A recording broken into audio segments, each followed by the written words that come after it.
Welcome to Happily Ever Aftermath, the podcast that explores the movies that influenced how we view love and romantic relationships. Yes, there will be spoilers. I'm your host, Diana Rojek-Sconard. Brothers don't shake hands. Brothers gotta hug. We're talking about Tommyboy from 1995, and I am very, extremely happy to welcome Rin Mitchell to the podcast. Hi. How are you? I'm doing great. How are you? I'm good. I'm very happy right now. Yay. I'm in overabundance of excitement right now, and it's going to be very, very apparent. But I think that's appropriate, though, because let's be perfectly honest. Chris Farley is a explosion of energy. Yes. And so he's amazing. Yes. I think it's only appropriate that I also am a maniac on the floor. Yes. Do we need to do cartwheels now? I can't, because then I'll knock over the microphone and then yeah, that's okay. That's okay. So Tommyboy, you, in the official realm of Happily Ever Aftermath, this is quote unquote your pick. So my question to you is, what made you decide to come on the podcast and talk about Tommyboy? Well, I think first it was just an excuse to get to talk to you. That was probably my main reason. But the second reason is it's my all-time favorite movie, even though I'm a 30-year-old. And and it's just like, why is this your favorite movie? It's one of those things that when people ask you that, I go, how well do I know you? And do I give you the actual answer? Or do I give you some made-up, more appropriate answer that, makes me sound cool and hip? But no, it's Tommyboy. So that's very much Friends. Rachel claims this is her favorite movie. Dangerous Liaisons. Her actual favorite movie is Weekend at Bernie's. That's right. I'm only Rachel in that sense, though. No, totally understand. But do you have what's your Dangerous Liaisons?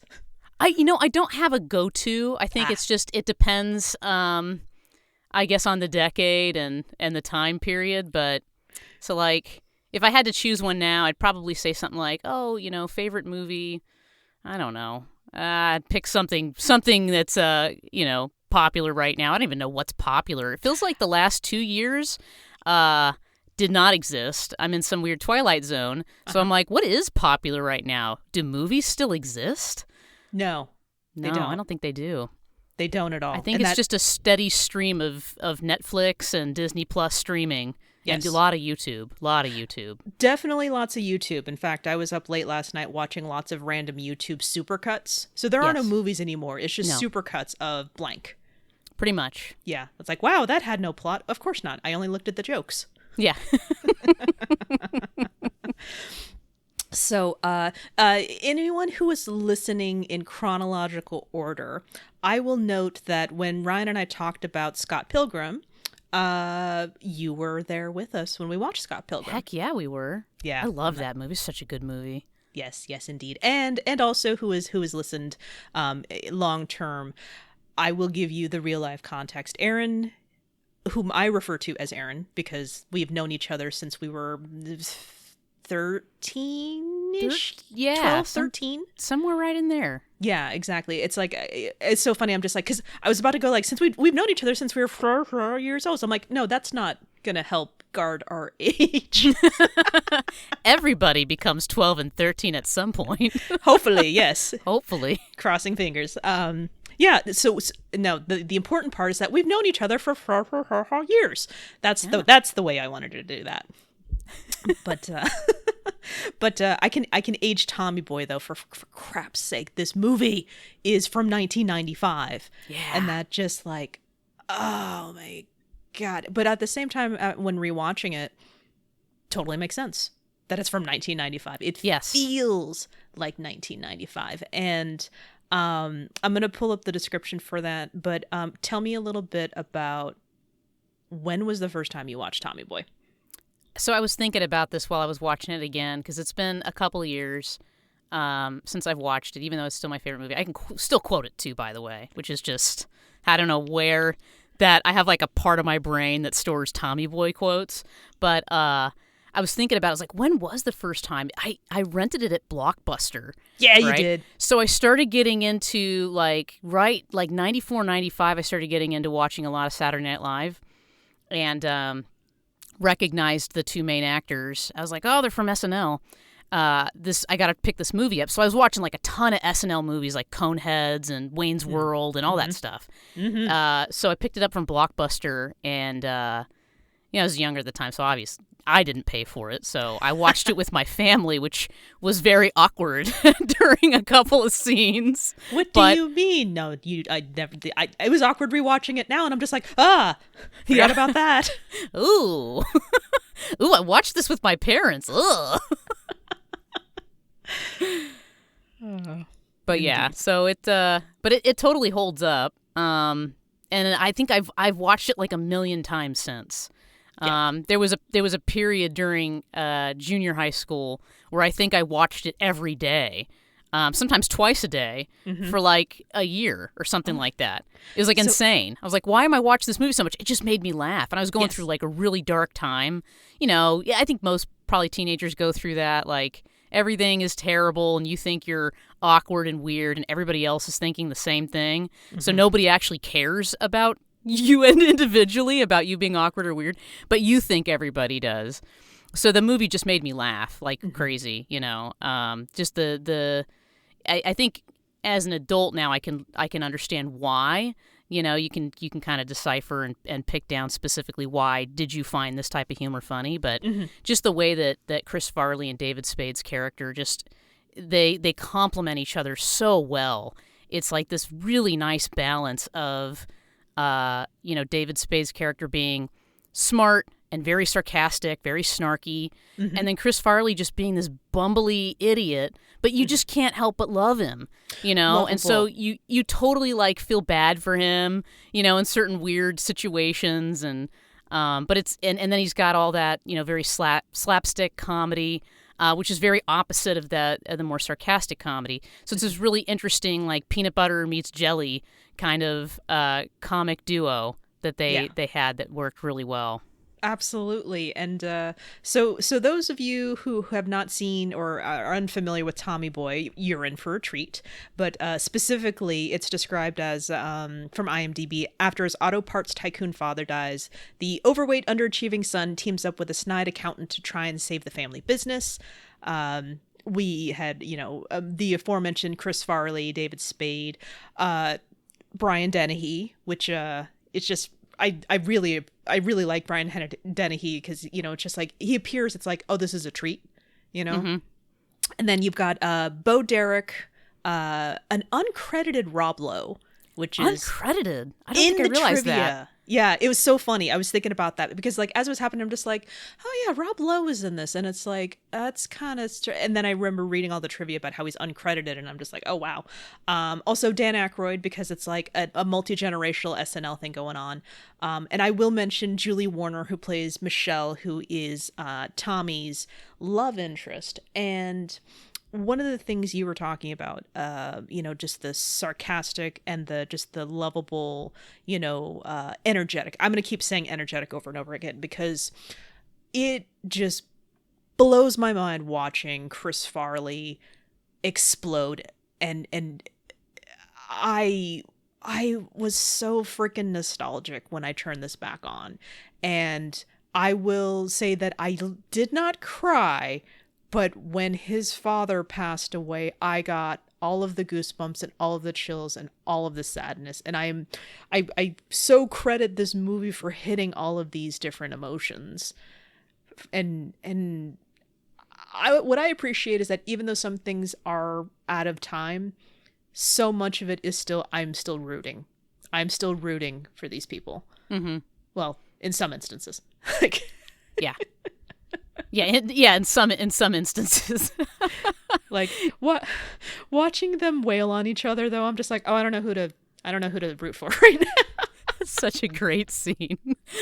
It's great too because he's always commenting on David Spade's height, like just, oh, you're a little guy, and Chris Farley's this big dude. Again, nice compliment. It's like, very very different, very kind of almost black and white.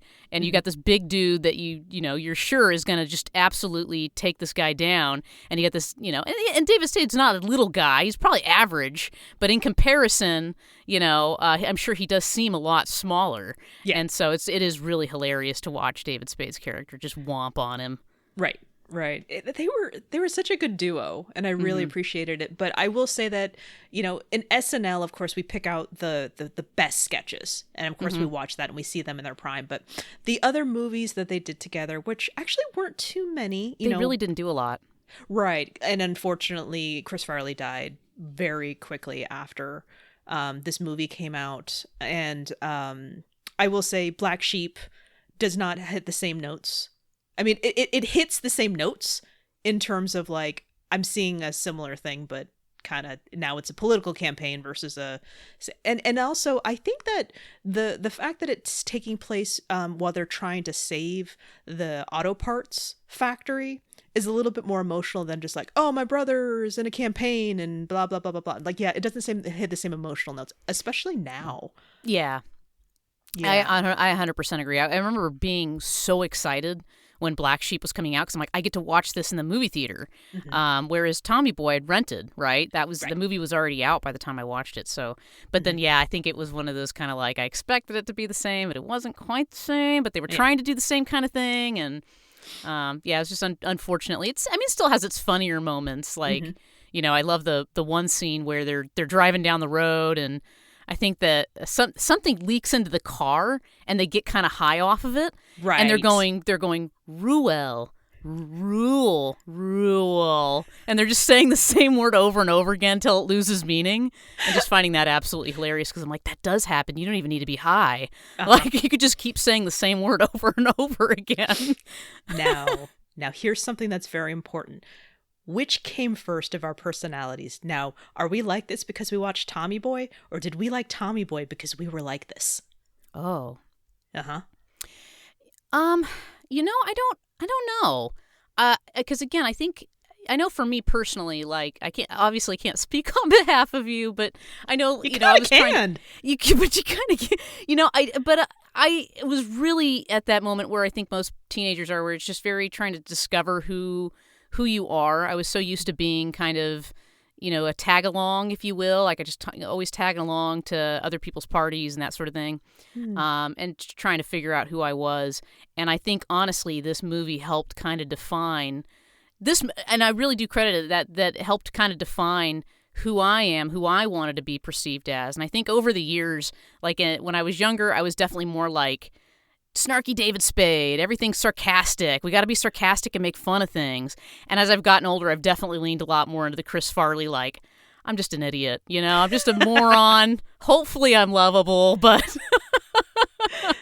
yeah. I mean, come on, teenage us. It was very easy to lean into the snark, because so many laughs can come from just like, boom, pow, got him right in the gut, And then when Chris Farley or whoever we are, he's got a big gut to do. Hey, fat joke. Look what I just did there. So it's like, it's a very simple way of getting people to laugh. And, I know a lot of comedians. In fact, I was talking to some family not too long ago, and we were just talking about, like, what's the deal with like this always being the target? And I'm just like, it's easy to get the laugh when it's an attack.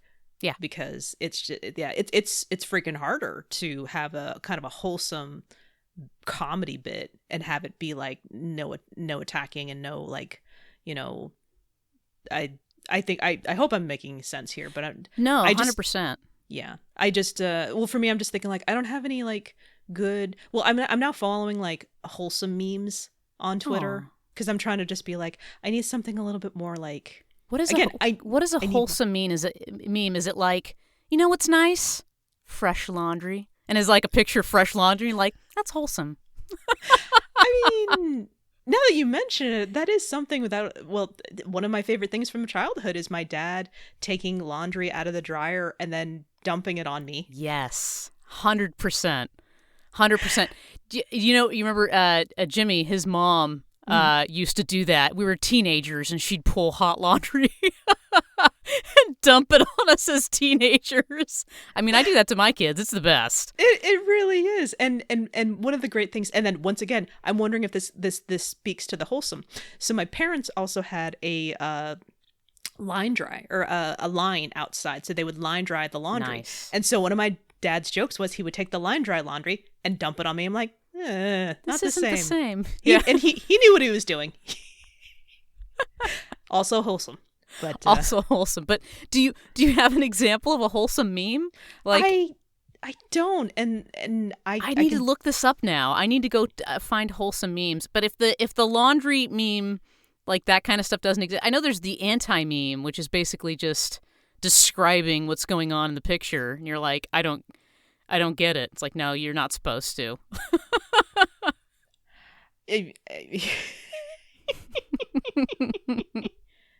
Oh, okay. Well, here's an example. So it's a picture of a father. It's like multiple photos, and it says he has it written on a sign that you're reading. It's just like, I fix machines all day, but I cannot fix my gay son because he is not broken. And then he's hugging his son. Aw. Wholesome.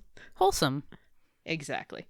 Nice. And then some others. It's interesting too, because I think if you were kind of to define the comedic style between Tommy and Richard, right, or just David Spade and Chris Farley, it is that somebody's being made fun of, but in David Spade's particular, he's always making fun of somebody else. Somebody else is always the target. Yeah. Whereas Chris Farley is the target, and he recognizes that he's the target. And it's so much safer to make fun of yourself. Oh, you know what I mean? Because you can hit yourself as hard as you want. Mm-hmm. You have to worry about any backlash or people feeling bad. So I would argue that there's probably, and I'm sure there's probably a third or fourth type of comedy, but I think it usually kind of boils down to that. Are you making fun of somebody or something, or are you making fun of yourself? Yeah, I mean, I love this. This is going to start turning into like one of those like analysis of comedy as a whole. Yeah. But I was thinking about it, and just like for me, satire. It's like I still don't have my finger on the definition of it, but one of the things that always helped hearing is that hearing the concept of no, you have to punch up. Because whoever it is that you're making fun of, it has to be like power. You have to be right. Speaking to power. And if you're punching down, you're basically like, well, that is an oppressed community. So what are you doing? You're just, Yeah. So, yeah. But again, hearing Tommy just with his bundle of energy, again, watching the stuff that he does is like, ooh, I would never do that. But watching him in other scenarios when he's around others, like he passes his last class and he starts hugging everybody. Yeah. And he even recognizes that he's just like, oh my God, I'm going to pass. He's hugging everyone. He's just like, I wish we knew each other better because this is really awkward right now. Yeah. I got a D+. But that's exactly it though, is that he is the butt of the joke. And I think that's what makes his, Chris Farley's writing so amazing. Is exactly that. He is the butt of the joke. But then I start thinking about like, Tears of a Clown and something like that, where it's just like, oh God, no. Oh, this is not wholesome anymore.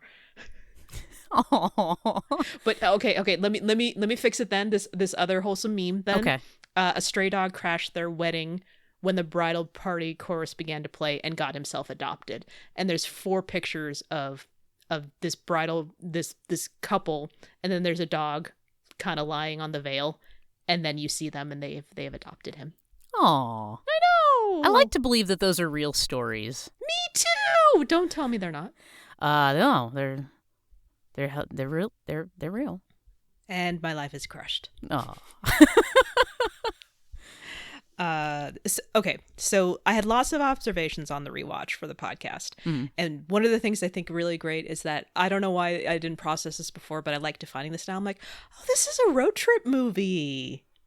Yeah. I like that. I forgot it's like about totally that. Planes, Trains, and Automobiles.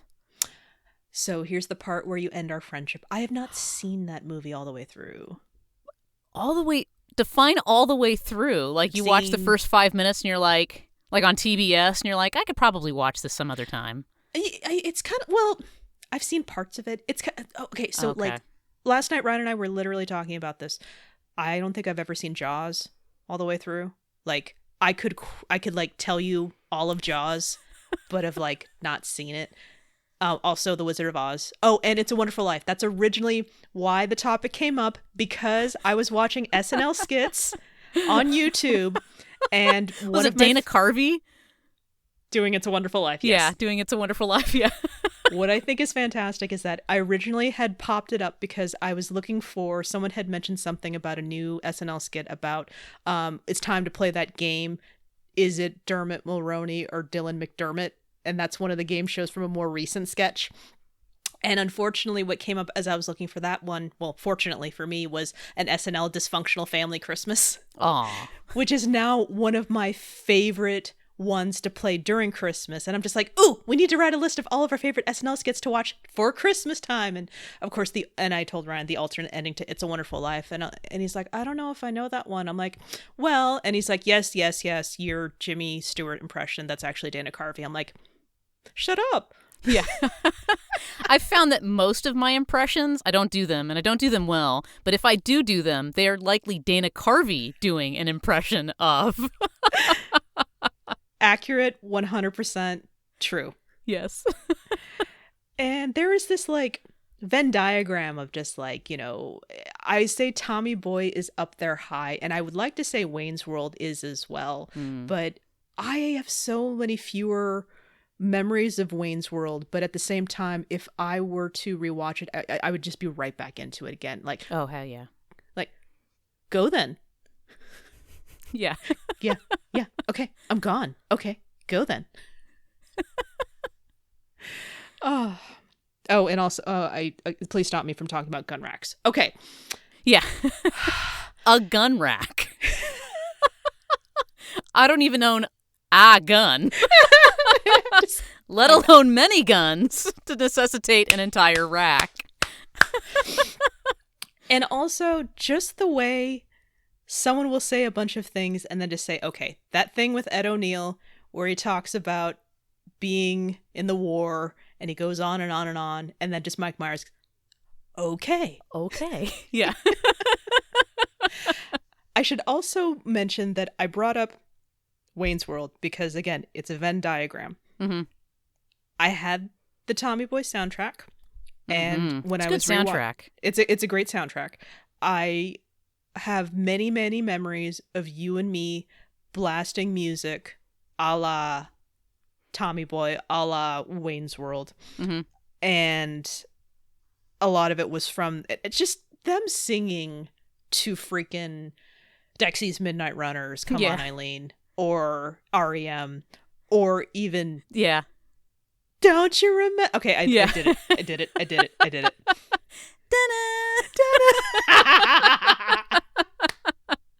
That's the best part. It is. And the second it came out of his mouth, I'm just like, I am 12 years old. I am 13 That's right. years. That's right. I mean, honestly, like I put the movie in.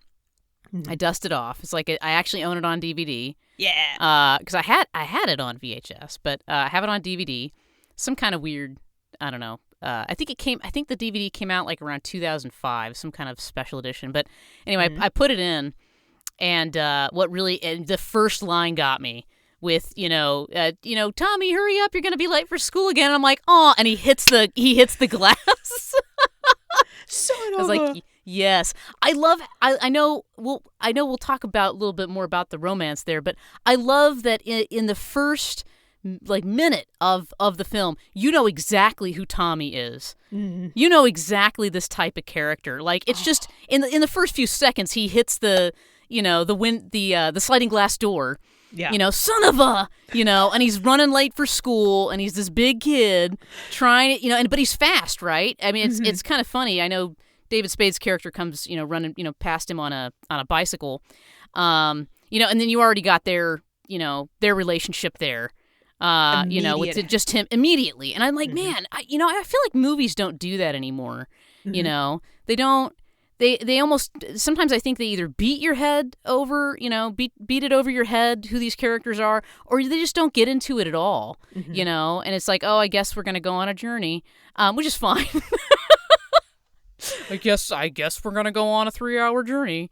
Yeah. But, I just always appreciated how fast they got into the characters there. You're like, I already know who these guys are. Mm-hmm. You know, I probably went to school with these types of characters, right? Yeah. So. And how many of those characters are because of their love of Tommyboy.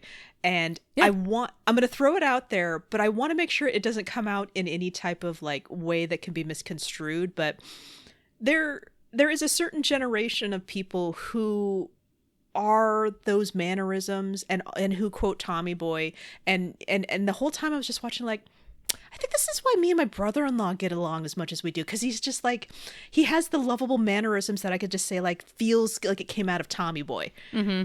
And it's just it just felt kind of unnerving, because again I haven't thought about it in all these years, and then watching it again, it's just like, again, this moment in time, and it's really amazing. And something else that I want to point out, like you were talking about, yes, we'll get to the romance, but one of the things we'll get to that.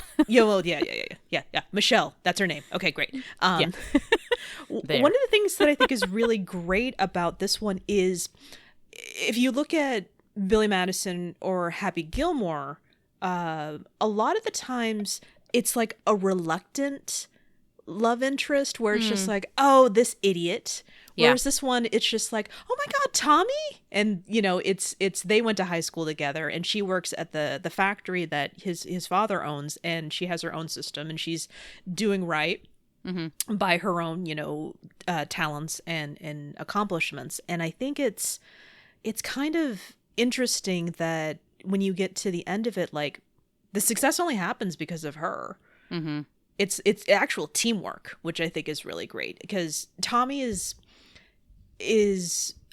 again, it's that lovable thing, and he's lovable because he is an idiot, and he is very, you know, pratfall, and he falls on his face, and he's, you know, a slacker of sorts, but at the same time, when it comes down to it, for the people he cares about, he will be there in a heartbeat. Right.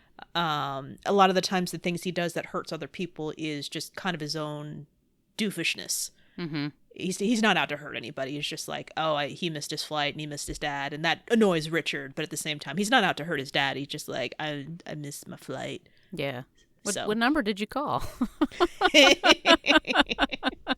249er. Did I hear a niner in there? Is like, were you calling from a walkie-talkie? Yeah. No, it's so true, and I do appreciate that with Michelle. She's not, I don't feel like she gets a lot of screen time. Yes. And you know, obviously the movie's not about their relationship development, but you can always tell that she's liked Tommy. You know, maybe it was started off as a friend, and, you know, and then it developed into something else. And maybe she's always had a little crush on him or something, but you could tell that she likes him. She's not over the top likes him, but she's like, oh yeah, his name rings a bell. It, you know, makes her smile. And it's her in the end, you know, you could tell she knows something's up. She just can't put her finger on it. Right. But if it wasn't for her, and I don't even know, there's so many plot holes. Like, how did you get to Chicago when they couldn't get to Chicago? Wait. It's like, wait a second. Yeah. I was blinded by that. I didn't even notice that. How did she get to Chicago? You know what? It never bothered me when I was watching it growing up, but I think, again, I'm a little more seasoned now, if you will. And so I'm watching it and I go, even them trying to sell the brake pads, I'm like, this doesn't make any sense. Why wouldn't the bank want to loan them money? They've seen the fact, they've seen the operation, you know, they've loaned money before. And that's not how banks work, where they're like, we're going to loan you money. And if you can't pay the full sum back within 30 days, then we're out. We're going to pull. Like, that's not how loans work. Like, you know, I'm like, maybe there's something here I don't understand. Right. You know, we'll just go ahead and, you know, and we'll toke it up to some kind of accountant, finance, banking thing that you can do under the table. I don't know. But I'm like, if I needed a loan from the bank and they're like, you gotta pay the full sum back in 30 days, I'd be like, I need to go to a different bank. Like, there's a reason I'm borrowing the money. I don't have it. I'm wondering how much of that was just like plot holes they didn't really think about it versus like, how did banks work in the mid-90s? Maybe that is how they worked. I don't know. Because this just occurred to me. How they were able to get on the plane by impersonating flight attendants. I'm like, yeah, that's a pre 9/11. That's exactly so pre 9/11. But like, if you think about it, not to poke holes too much at the plot, because it's a comedy, so it's almost kind of like you just kind of have to go with it. Sure. But like, not only is it a bank loan, but he puts collateral down. He puts the house down. Yeah. He puts his stocks down as collateral. I mean, if anything, then the bank would just take those assets and call it even Steven. And they'd still be able to, find time to sell more brake pads, but it was just, it's just one of those things that like, I'm an adult now and this doesn't make any sense.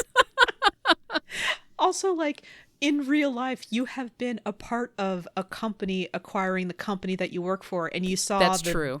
Slow ass, progression of just it's like so slow. Yeah. And the bank wants you to succeed, right? The bank wants you to be able to pay that money back. Right. Because then they get to collect their interest and they make more money. They can go sell more loans. But I just remembered this other plot hole, by the way. In the end, they discover that, they're con artists and they don't have any rights to everything. So it all comes together. It all comes to where Tommy is the thing. I don't think it'll be a week where it's just like, well, we got to, the whole bank thing is now, pushing the whole, well, we got to sell everything right now while the stock is still high. And I keep thinking like, what is probate in terms of what's happening? Because she just literally married Tommy's dad. And so now she's considered his wife. But I do believe that either they would go to the will or it would be stuck in probate because he just got married. That's one part of it. The other part of it is like Rob Lowe runs off and he gets arrested because he's wanted in multiple states. And this is a con. And then I thought, Tommy just pretended to have a bomb strapped to his chest. Again, pre 9/11. Pre 9/11. And I will add, Tommy is white. Okay. Fair enough. But what I was going to say was not even a plot hole per se. This is the whole, like, in the universe of this, I'm going to do that. He grabs a news camera, a news crew, and he's just like, and it's on the TV of everyone else that we've seen so far, like the guy he sold brake pads to, right? The waitress in this one thing where he got the wings and everything, and it's just like they're all watching it, and his fraternity brothers are watching it, so they can make a quip, and then like the people at Callahan on, I'm just like, how are you all gathered in front of the TV? This is pre-streaming days, right? Yes. Where like you had to watch it live or something on syndication, but what I love about that is like they're all tuned in, and then the second they find out that he's not really wearing a bomb, they're all like, let's go see what cartoons are on. Like they all end up switching the channel, except for the Callahan auto team. They all want to because they're more invested in it. But I always thought that was hilarious. Right, and I do wonder if it would actually get through, because like he appeals to the fact that Zelensky wants to have this like all-American image, so he gets him to like sign this slip, and I'm just like, I don't think that'll hold up. No. Yeah. I mean, he still owns the company. I'm like, okay, well he still owns the company and this, that, and the other, so he still do that, but just, he said, cut a check to Callahan Auto. I'm like, I think he's just that rich, where he's just like, let's not press charges. Let's just... But he doesn't get to make the decision about the whole, like, he strapped a bomb to his chest. Oh, these are just road flares. And I'm like, oh my God, it's all on video. Yeah. I mean, he could probably argue if he wanted to that he was signing under duress, right? Yes. And just kill the whole thing. Yep. Exactly. But yeah, it'd be interesting, like, if they had Tommyboy 2, like, you know what I mean? And we got to continue the story. Like, maybe that did happen. Maybe the whole company got shut down anyway. Oh, right? We better save that for our last segment. Okay. Oh my God. So now I want to ask you, this movie, like various sections of it are burned into my retinas. How much did Michelle even make an impact on you or the relationship as a whole? I was thinking about that, and I was thinking about not just Michelle, but like there are other relationships in the movie, right? You've got Bo Derek's character with Rob Lowe. You got her also with Brian Dennehy's character. Yeah. You've got obviously Michelle and Tommy, and then you've got some of these other females that are of interest. I don't know if you would quote unquote call it love or romance, but there's definitely something there.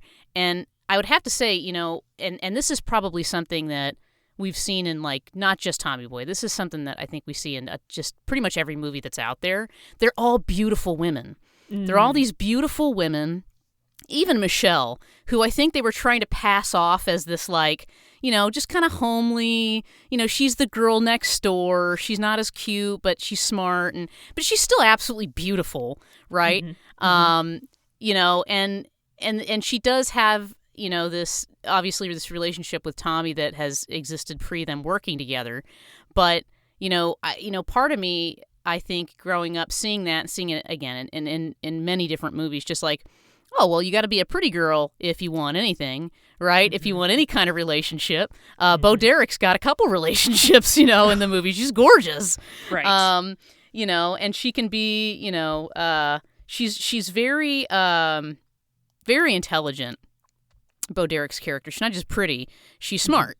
Because she, obviously she flip-flops between different men during the film. Right. So there's this kind of combination, I think, going there. But I think, I don't think she had a huge impact, but I think just that that type of female in a romantic situation where, it's kind of a given. You don't see them working on a relationship. They have one argument total, and it's not even an argument. It's, to me, it's like the simplest thing that probably people new in a relationship would get into and would call an argument. But you know what I mean? Where he doesn't even blatantly come out and say this is all your fault, that this is all happening. He just goes, why can't you just put the files in the file cabinets like everybody else? Yeah. Maybe if you weren't such a rebel, with her files that are not in filing cabinets, But she's so quick to forgive him, too, like, without them even talking about it. It made her upset enough to run out of the room, but it wasn't upsetting enough when she determined that, Bo Derek and Rob Lowe's characters were in cahoots and were actually married. She flew right to Chicago. Again, we don't know how she got on the plane. Maybe she teleported. Maybe her brother has connections because he's a police officer. I don't know. Maybe. Maybe she was already headed to Chicago. No, she was headed... She was headed to go see her family. Yes. I can't remember the name of the city. Right. It's Cuyahoga Falls? Cuyahoga Falls. Yeah, I was like, something Falls. Yeah. But, so I don't know, maybe she got plane tickets before Spade and Farley. I don't know. Anyway, but she that's the first thing she thinks of, right? Because cell phones are not popular. It's not like she's going to call him up, and be like, hey, man. So she flies. They don't even talk about it. They don't talk about their little spat or anything like that. Just all forgiving. Maybe it happened behind the curtains, and she's just like, you should really treat me better. And he's just like, yeah, I know. I don't know. But that to me, definitely, and again, it's not just this movie. I think other movies do it too, where you don't actually see any conflict. You don't actually see any relationship things happen. And so I think for that, for me, growing up, having those types of spats was kind of awkward. And I wasn't certain how to handle them because my parents always fought behind closed doors too, So having that in real life, you're like, wait, why are we fighting? This is a fight. Why? Does that mean the relationship's over? And it's just like, no, this is completely normal.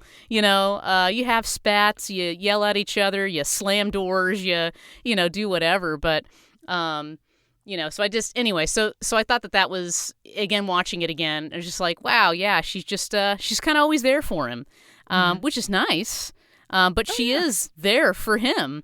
It's about making sure his orders get processed. It's discovering that, there was a con going on and helping him out.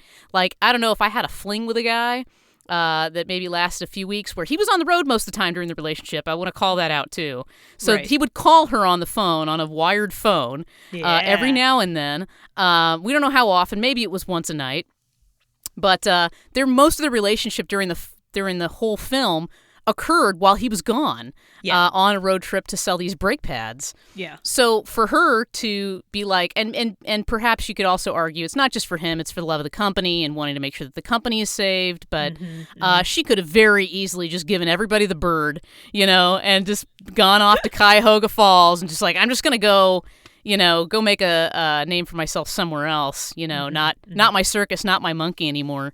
But But I do love Michelle's character because she's beautiful, she's smart.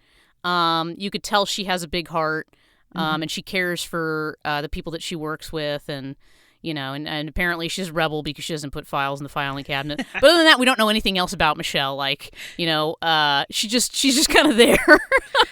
Very, very true. And the more you said, your own experience, the more I was like slowly piecing together like her backstory based off of just the little nuggets that they gave us. Yeah. And I was thinking about it, like, number one, like Tommy arrives and they're just like, blah, blah, blah. Paul's here for the wedding on Saturday. So like in the benefit of the timeline, it's just like, suppose that's 1 week, and then bam, his dad got married, and then they have, what is it, 10 days before the bank is going to foreclose or whatever. Yeah, some short timeline, like less than a month for all of this entire movie to take place. So if they were hanging out like crazy, it kind of makes some sense. But other parts that I was thinking about was like, let's really think about this.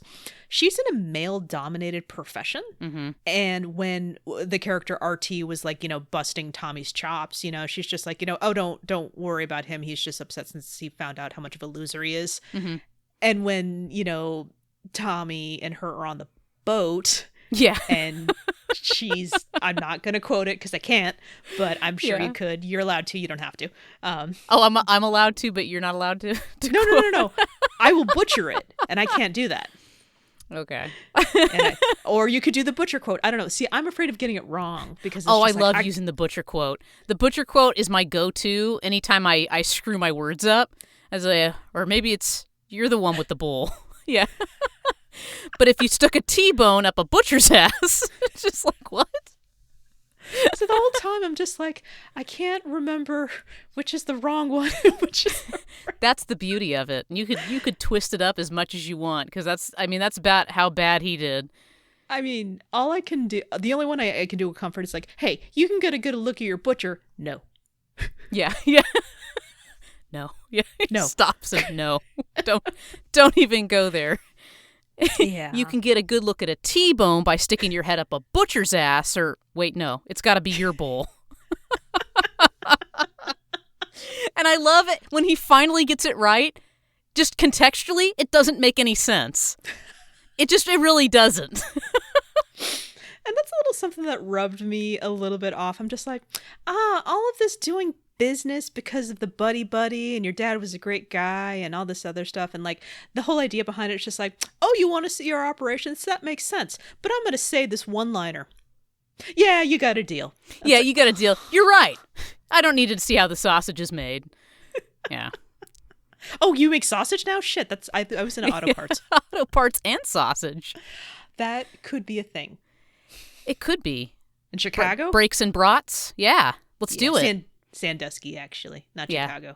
Sorry, just the whole. They went to Chicago. Yeah, they did go to Chicago. But the business was in Sandusky, Ohio. Exactly. Yeah. So, yeah, I mean, I agree with you that there's like not much there, but just looking back on younger versions of us, just like taking as much. Again, all there is to work with is what we're given, but of course, because Tommy is the star and Richard is the I mean, would you call him the sidekick? Yes, but at the same time though, they operate as almost equals because they really don't work without the other.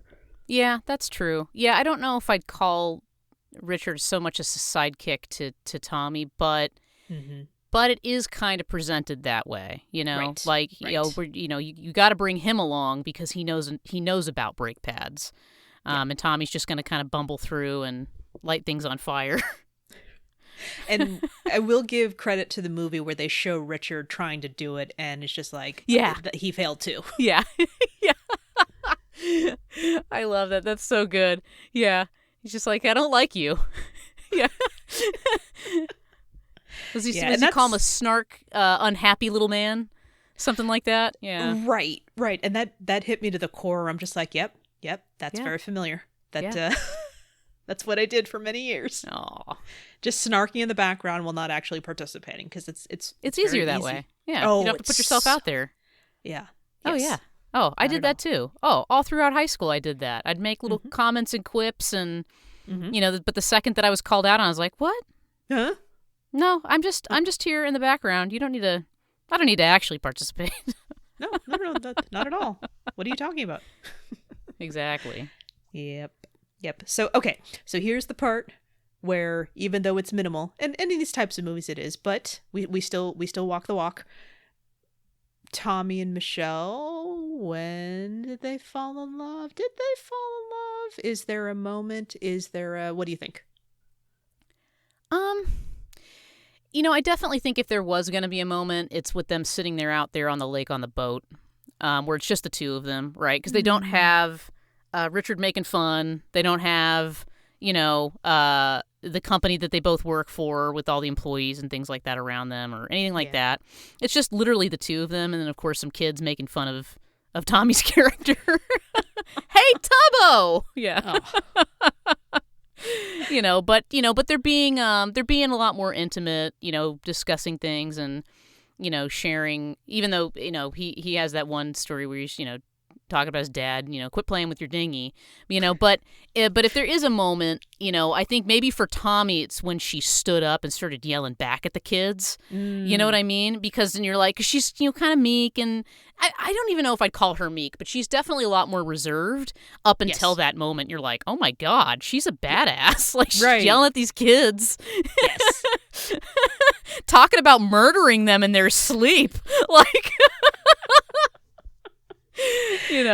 he's like, that was awesome, So I think for him, I like her backtrack too. I don't know where they live. Yeah. Like, she has to walk it back a little bit with him. Like, please don't think I'm a psycho. Like, that's the part that matters. I don't know where they live. Yeah. I would murder them, but I don't know where they live. I don't actually know where they live. Yeah. Oh my goodness.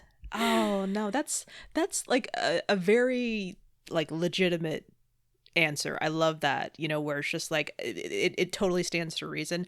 Mine's a little bit more further along, because I'm trying to pretend for a minute that there's like some extra logic to there with longevity of a relationship. But I think it's, and this is going to sound really, really creepy, it's when she sees Beverly and Paul making out. Oh.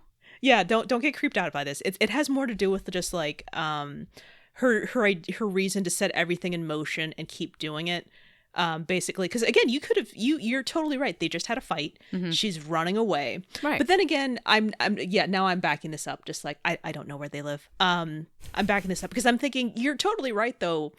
It is easier for her to walk away from everything, but this is also the company on the line as well. Yeah. It's not just Tommy. So I think it's not just Tommy. Yeah. Yeah. But so now that I'm thinking about it and I realized how gross that sounded, I'm actually going to move it even just a little bit further. And this is actually like one of those inflections that stayed in my head for the longest time, where she gets out of the car saying, Tommy and Michelle. And it's, I think it's that moment for both of them. Yeah.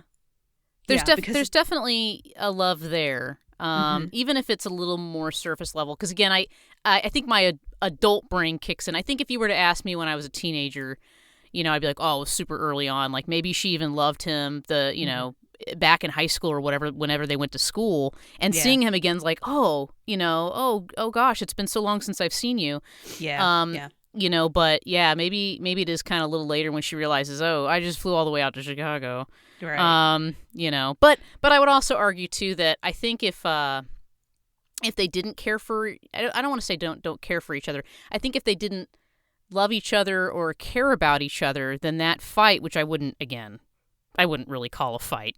It's not like he blatantly called her out. It is a little passive aggressive, but I don't think it would have hurt her as much, because she obviously she ran out of there box in hand on the verge of tears. Yeah. You know, that he would think that she had anything to do with the orders getting screwed up.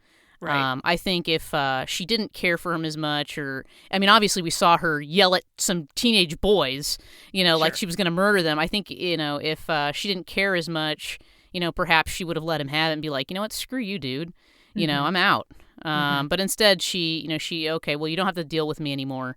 I'm just going to take my bags and run away. Yeah. So it makes me think that maybe it's not quite love yet, perhaps, but there's definitely a strong connection there already. Absolutely. Yeah. And that's actually a really good call, because, you know, she knows how to hold her own in front of this, like, very, you know, male driven environment. And so the fact that that's like, I'm sure if she made a mistake with something else, she just would have been like, hey, screw you all. Yeah. You know? Yeah, exactly. So. But I think she does care about the company, but I do think, I think she cares more for Tommy. I honestly think that's probably the reason that she left for Chicago. I think if it was just the company on the line, she saw, oh gosh, you know, they're making out. There's something going on here. Let me make a call to my brother and find out what's going on. I don't even know if she would have gone that far. Right. You know what I mean? But I definitely, with it being Tommy and Tommy's company and Tommy on the line, I think that's what drove her. I can see that. I don't know. It's hard, because you get a sense that, like, you know, she grew up with a lot of these people. Yeah. You know, there's a sense of community. She's seen other businesses go down around them. So, I think maybe that he was probably the tipping point. Yeah, of course. You know? I mean, if it was anything else, she could just be like about as sad as everyone else. Yeah. You know, but with Tommy involved, it's just like a extra hit. Yeah. Oh my goodness. And she probably could have called somebody. I mean, she called her brother. Yeah. Brother found out there was a con. She could have just called the police. You know, if you really think about it, she could have handled that in so many different ways and not actually gotten physically involved. To go to the point where she's changing her flight plans to go fly to Chicago. To go and address him, you know, personally, one-on-one. So right. I think that act in and of itself, because I mean, if you got to kind of put yourself in her shoes, if the person that you love or care very deeply about is going through this, even if you do have a little bit of a spat, you want to see them again, right? I just realized something, another plot hole. Oh wait, no. She got his voicemail. Okay, I called it voicemail. Yeah, I was about to say, how did she know he was going to be there? That's right. He told her that they were going. He left a voice message. Okay, good job, script. Yeah, fill in that plot hole. Yeah. Yeah. I was actually curious. He called her at the airport. Yes. Yeah. Yes. I was trying to figure that out.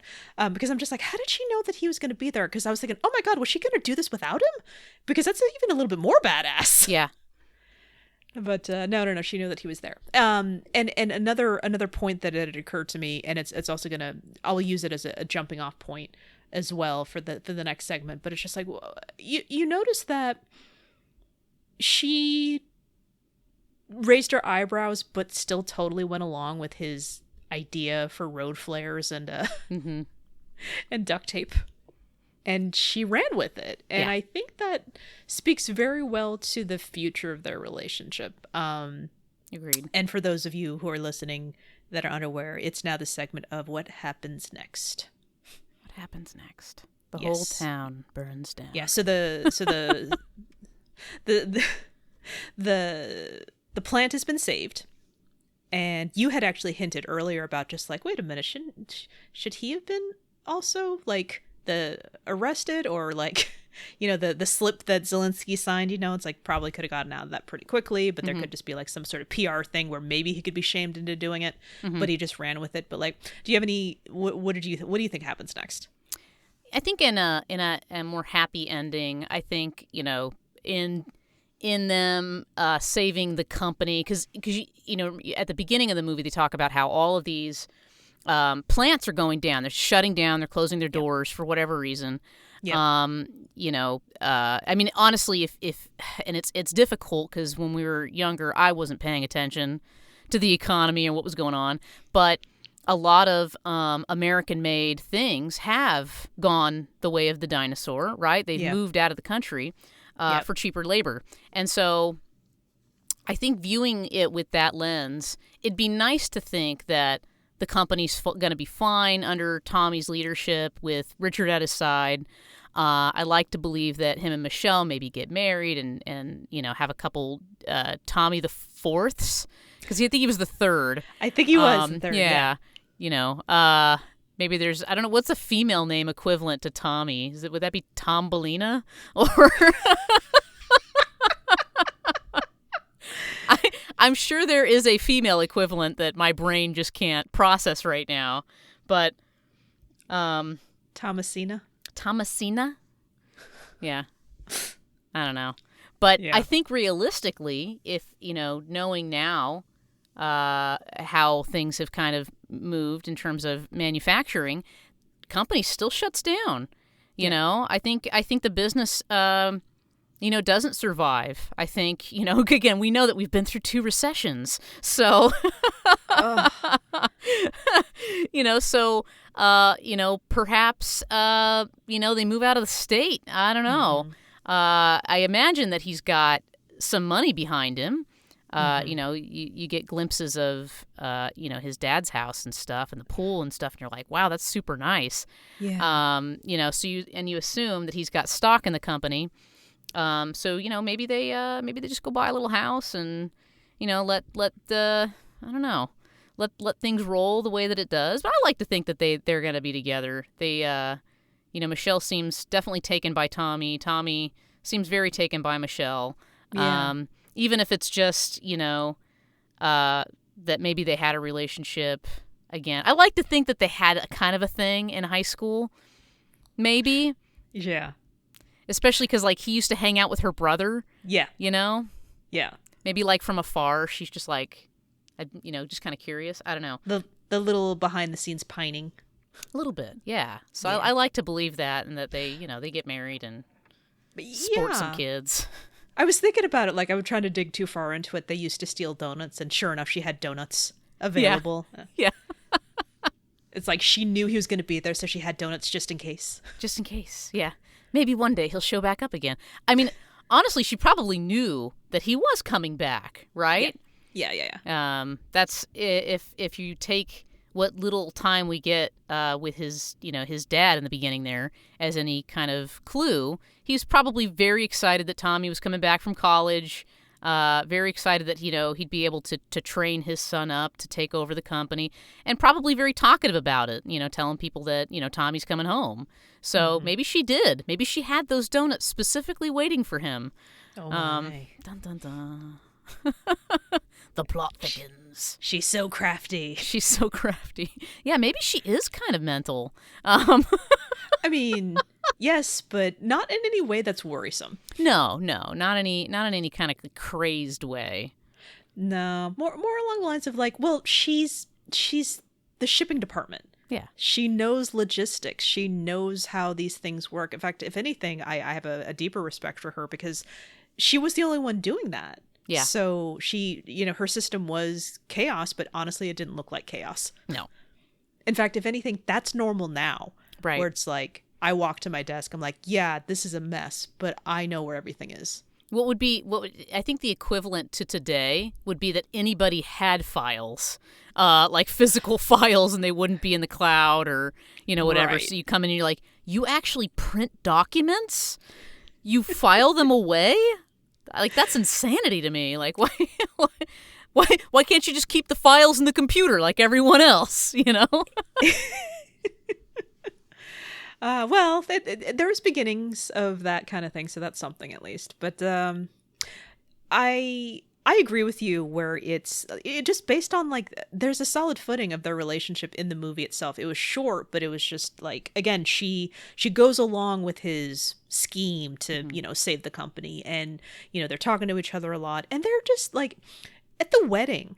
it had only been there. But again, it just seemed like they had picked up where they had left off, but it was just blossoming into a more romantic thing. So like, I think that there was at the very least, a really solid friendship there. Because again, she's like, hey, you're back, you know? But then again, it was just like Tommy Callahan ? So either she was plotting or she was really just like legit, you know, oh, you're back. Oh. And then it grew from there. I mean, that's true, right? I mean, she's the only person in the shippings department. Shipping and receivables, I guess. You know, it's funny, too. Like, I know we're talking about the future, but, like, she's plugging the orders in on a computer. That's what Rob Lowe tampers with. So it would really not have anything to do with her organization of the files. Correct. Right? Am I thinking about that right? I mean, definitely not her organization of the files, unless there was, like, this whole, like, her organization made it so she entered things incorrectly. Mm-hmm. Yeah. Which it's kind of a stretch. Yeah. Especially with her track record. Yeah, I will have to say this too of Tommy, like why, and again, I know he's an idiot, but why didn't he instead question like how did the orders get screwed up? I believe Michelle's really good. She's been doing this for years. So something obviously happened. Yeah. And why can't we just trace that back to figure out what's going on? Again, I know it all kind of was happening very quickly, and he's an idiot, and of course he's probably not going to, you know, just have faith in his, I guess, girlfriend. Well, there is that. And now I was just thinking, was nobody paying attention to the fact that somebody had shown up? You know, the Rob Lowe's thing where he was trying to sabotage the trucks. Right. And then the dog attacked him because he shot the sign, and the sign. Was no one investigating the sign and the dog being loose? And I think that kind of points to some version of like strange sabotage or something. Like there's a strange plot afoot happening right now. Right. There's something going on. Yeah, the dog was cut loose. I mean, for one, that's a hell of a sign to cut a chain that looked fairly thick. So many lawsuits if that sign could do that to a chain. Right? You know? But yeah, like, why was nobody investigating that? Or, like, how beat up he got, right? Like, he's got all these, you know, his arm, I think, isn't his arm, like, in a sling or something like that? Right. And he's, like, partially burned. Yeah, he's got that big patch on his head. Yeah. Yeah. Oh, uncredited Rob Lowe. I know. He was so good. So many plot holes. Actually, when I was watching him, so we just watched Jenny Nicholson is a YouTuber, and she did a 2.5-hour overview of the Vampire Diaries. And looking at young Rob Lowe, I'm like, he's like the guy from the Vampire Diaries that I just watched 2.5 hours of them talking about, like the kind of bad boy with the kind of moppy hair. And I'm just like, oh wow, there's like multiple generations of this thing happening now, where it's just you just do that thing over and over again. It just freaked me out. I'm just like, oh my god, he's like that guy from the Vampire Diaries. Yeah, that makes sense with Rob Lowe's career. Yeah, that's all I could think of the whole time. He looks so young. I know, he's like a baby. They all do, though. I mean, they all looked. You go through and you're watching it again. I'm like, look at you guys. You're all so young. Yeah, so young. Even with Brian Dennehy, it's just like slightly younger Brian Dennehy. Yes. Oh, it's so true. Like it's I don't watch a ton of stuff. Like I said, mostly YouTube. But I will every now and then I'll catch some of David Spade stuff. I'm like, oh, you've gotten older. Look at you. You're like a little old man. Right. And it's just so. But still just as spunky, you know? Mm-hmm. Yeah. Actually, what's even funnier is that, like, I have memories of us and young David Spade. Like, so we went to go see him do stand-up, and there's a photo of us in front of his poster, and he looks so young in that poster. Yeah. Yeah. Wow. I know. And that was like 15 years ago. Wait, no, that's not true. That was like 10 years ago. Okay, I was like, oh, geez. 10 years ago. Oh, man. Maybe. Yeah. Maybe 12. Never mind. Doesn't matter. We're 4 years old. You know what? Because that was like, wasn't it right after Sue's bachelorette party in Vegas? And then I came back and I think we went to Reno. I don't remember that timeline, but that it definitely sounds like about that area. Yeah. So that would be like, dude, that's like almost 12 years ago. if that's about right, because that would have been 2009, right? I was thinking it feels like 2009. Yeah. Where's my... Dang.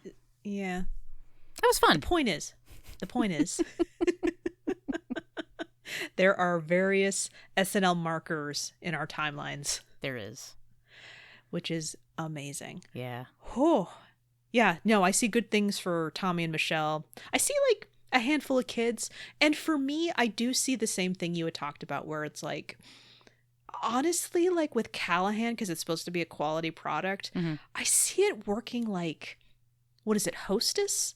Where it's like, it goes bankrupt and there's this like public like, oh no, not our Hostess. Yeah. And then someone else buys it and then tries to redo it, you know? I mean, so that's it's like, kind of what Zelensky was trying to do. Yeah. I mean, he did make a comment about putting his own parts in a Callahan box. Yes. But I mean, that's kind of what they all do. Right. Exactly. So I really am kind of upset that what happened now is definitely going to be something a little bit more common, and it's just going to happen. Or for some people, like even by that age, it's just going to be like, the what now? I don't know. I guess Twinkies? Brake pads? I don't know. So like the people in the industry might pay attention, and then there's going to be like all of these like horrible reviews on like various like O'Reilly auto parts shops where it's just like, this sucks now. And like O'Reilly is now a thing where, because for us it used to be Kragen, and then I don't even know much about cars, so I'm just gonna stop on that. But the point is, yeah, I do see like a weird thing where it's like a bankruptcy and they have to do that. There's not gonna be Tommy trying to do that. And I think that he'll like channel the sales into doing something else. It's hard. Like, how are you supposed to pivot that over? It's like, yeah, just take your sales experience and pivot to coding. That's what everyone says. Just become a coder now. Tommyboy 2, where Tommy is now a developer. Woo! He pops I don't onto Ask understand the Jeeves. Java and the C+. Oh my god, isn't this a Vince Vaughn, Owen Wilson movie? Is it? Like The Internship or whatever? Oh, I don't know if I've seen that. I haven't either, but it's just like that sound. Oh, okay. So just a couple minutes. You know, but then I promise. No, this is gonna be. The whole thing with Chris Farley passing away. It's like it stands to reason that you've got, you know, Adam Sandler and David Spade. They're, you know, Rob Schneider. They do Grown Ups, but like, do you feel a little bit of just like, hey, Kevin James, can you fill this void that we have in our dynamic? From Kevin James specifically? I mean, nothing could ever fill that void, but it's like, hey, Kevin James, you're a rotund man. Can you... You have some extra padding. Can he do cartwheels? I mean... He seems like he's a physical guy. I haven't seen a lot of Kevin James stuff. I've seen him in Grown Ups. Yeah. It is like they're trying to get somebody to fill... Like, because they figured out what worked really well. So it's almost like they're trying to get somebody in that role. But Kevin James is just not... They have the same kind of comedic style, but they're not the same. It's like the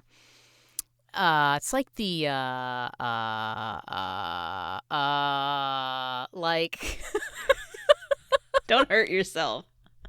I'm trying to think of like, it's like the Kirkland brand, like, you know what I mean? Yes. I know that sounds terrible, and I'm sorry, Kevin James. It does feel that way, and it stinks for him personally, because I'm sure he's just like, I'm not Chris Farley. Try not to make me out to be, but it really does like that, and you know, watching like Hotel Transylvania, which is like the kids' version of Grown Ups.